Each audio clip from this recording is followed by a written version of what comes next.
कि वक्त सोचने का नहीं है, वक्त अब करने का है। अरे भाई देश के नेताओं, तुमने इस वोटर को दिया क्या? जितने लोग पार्लियामेंट में आए सबने 5 किलो गेहूं का ठेका लिया है और जब अपनी तनख्वाह बढ़ाई लाखों में ले गए, तो फैसला होना चाहिए कि संसद में जितने लोग बैठे हैं प्रधानमंत्री से लेके चपरासी तक हर साल वेतन लेते हैं, हर महीना वेतन लेते हैं। ये गोरख धंधा अब चलने वाला नहीं है और हवा में तीर नहीं चलता है। अगर गांव में जाएंगे, अब गांव में गए कर्मचारी ईवीएम लेके वापस वही आएंगे। जब तक हमारा ये फैसला नहीं होगा, हम एक मुर्दों के भरोसे जिंदा नहीं रहना चाहते हैं। आंदोलन की रणनीति पर चर्चा होगी तो मैं मैनपुरी जनपद का हूँ, जहाँ से नाम उनका लेना ही पड़ता है।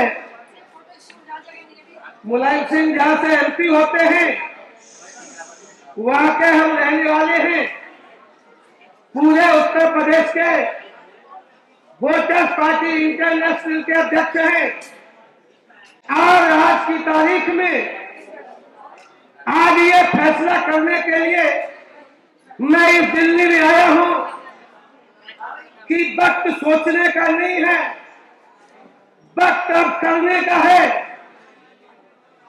लोग कहते हैं पब्लिक आंदोलन नहीं करती है।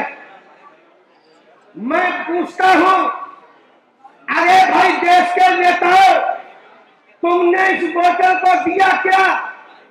जितने लोग पार्लियामेंट में आए सबने 5 किलो गेहूं का ठेका लिया है और जब अपनी तनख्वाह बढ़ाई लाखों में ले गए, तो फैसला होना चाहिए कि संसद में जितने लोग बैठे हैं प्रधानमंत्री से लेके चपरासी तक हर साल वेतन लेते हैं, हर महीना वेतन लेते हैं, तो हम आप लोगों से कहने आए हैं ये गोरख धंधा अब चलने वाला नहीं है और हवा में तीर नहीं चलता है। कानून की बात कानून से चलती है। भारत की संसद में लिखा पढ़ी में बात डिसाइड हो चुकी कि अगर इस देश में एमपी का काम तनख्वाह से चलेगा, विधायक का काम तनख्वाह चलेगा, तो अब वोट डालने वाले का भी काम पैसे से चलेगा, पैसे से चलेगा। इस पैसे की लड़ाई इस देश में शुरू हो गई है। आप चिंता न करो, यूपी से तय कर दिया है। जो लोग कहते हैं कि ईवीएम का विरोध नहीं होगा, मैंने कह दिया है यूपी में चुनाव होता है, मैं पूरी जनपद से मैं करके दिखा दूंगा। जब भी आप लोग यहाँ धरना प्रदर्शन करें, 10,000 लोग रेल में बैठ के आएंगे और संसद में जाकर घुस के दिखाएंगे। आप लोग साथ देख लेंगे। और तय कर दिया है। हे भाई, चुनाव आयोग कान खोल के सुन लो, अगर ईवीएम के कर्मचारी अगर गांव में जाएंगे, अब गांव में गए कर्मचारी ईवीएम लेके वापस वही आएंगे। ये हम लोगों का फैसला होगा। जब तक हमारा ये फैसला नहीं होगा, हम एक मुर्दों के भरोसे जिंदा नहीं रहना चाहते हैं। हमें फैसला खुद करना होगा। इसलिए अब तय हो चुका है देश में एमपी का काम तनख्वाह चलेगा, तो वोट डालने वाला का भी काम सरकार के खजाने के पैसे से चलेगा। मशीनों से हो रही आमदनी अब वोटों में बांटी जाएगी। इसलिए आंदोलन की तैयारी शुरू करो। हम अपनी बात को यही बयान करेंगे। भविष्य में जब भी आप लोग कार्यक्रम के तहत आएंगे तो हम आगे को अपनी बात को रखेंगे। बताते हैं, हमने ये कहा कि चलो एक तो पहला हमें अपने पॉपुलेशन के आधार पर रिजर्वेशन दो। ठेकेदारी में करना क्या चाहिए? चलिए, हमारे पास पैसा नहीं है, 100 करोड़ रुपया, 25 करोड़ रुपया, 500 करोड़, 200 करोड़, इसकी ठेकेदारी में तो दो ना। चलो आप नहीं दे रहे 50,000 करोड़, 25,000 करोड़, 80,000 करोड़, लेकिन शुरुआत के लिए 100 करोड़ रुपए के आसपास वाले में दो। दूसरा क्या है, आप एक ज्वाइंट वेंचर अलाउ करिए। ज्वाइंट वेंचर का तरीका क्या हो सकता है? 2 एससीज की कंपनी है, 2 एससीज की कंपनी है, एक एससीज की कंपनी है, एक एससीज की कंपनी है, एक एससी की कंपनी है, एक ओबीसी की कंपनी है। आप अलाउ करिए कि दोनों मिलकर काम करें। हम ऐसे नहीं 500 करोड़ पुराएंगे, 2 कंपनी मिलकर 500 करोड़ पुराएंगे। हम ऐसे नहीं 1000 करोड़ पुराएंगे, 4 कंपनी मिलकर 1000 करोड़ पुराएंगे। लेकिन अगर आप भागीदारी दोगे तो रास्ते बनाओगे तो हम उसमें अपनी भागीदारी ले सकते हैं। जो ये लिया जाता है कि आप काम करके बताओगे, सीधी हमने कहा था, अगर मान लीजिए वो नहीं हो पाता, बैंक लोन देते हुए आप हमसे ज्यादा ले लीजिए थोड़ा, कि आप हम काम करके दिखाएंगे। अगर नहीं काम करके दिखाते तो आप हमसे ज्यादा ब्याज और ज्यादा कर वसूल लीजिएगा, ठीक है।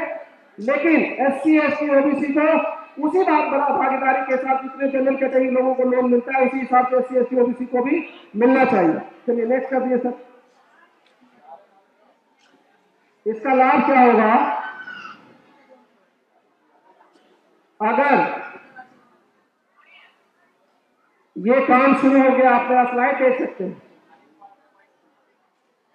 अगर हमने ये कर दिया तो हम जॉब मांगने वाले के बजाय जॉब, जो हमारी लड़ाई, हम बार बार आरक्षण के मंच पर खड़े होकर यही डिमांड रखते हैं कि हम जॉब मांगने वाले क्यों बने, हम देने वाले क्यों नहीं बने।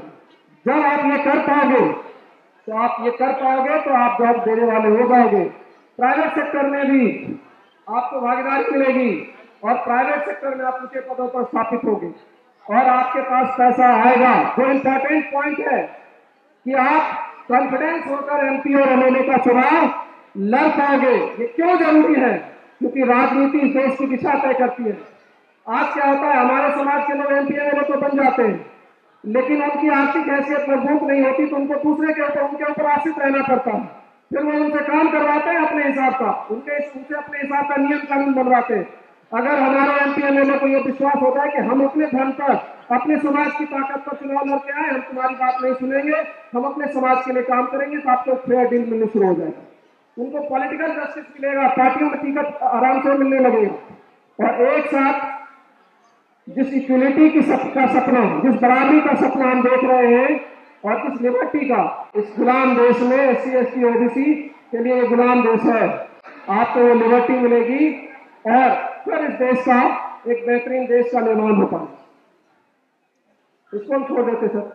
आप ये डिटेल्स ये सारे आप बस, बहुत बहुत धन्यवाद। मैं क्योंकि टाइम का भी अभाव है साथियों, ये सारे स्लाइड और इस तरह के कम से कम 25 मुद्दों के ऊपर एक वैचारिकी बनाने के लिए WTP ने पूरा एक प्रेजेंटेशन बना रखा और मैं बड़े आराम से मैं सारे साथियों कहता हूँ, इसको पब्लिक के बीच लेकर जाइए।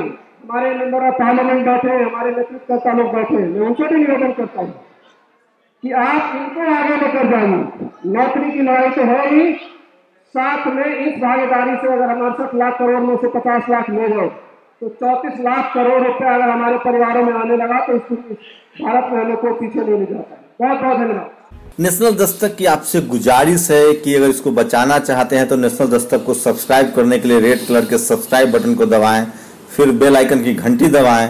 नेशनल दस्तक को बचाने के लिए बहुत जरूरी है कि हर खबर को शेयर करें, लाइक करें, कमेंट जरूर करें।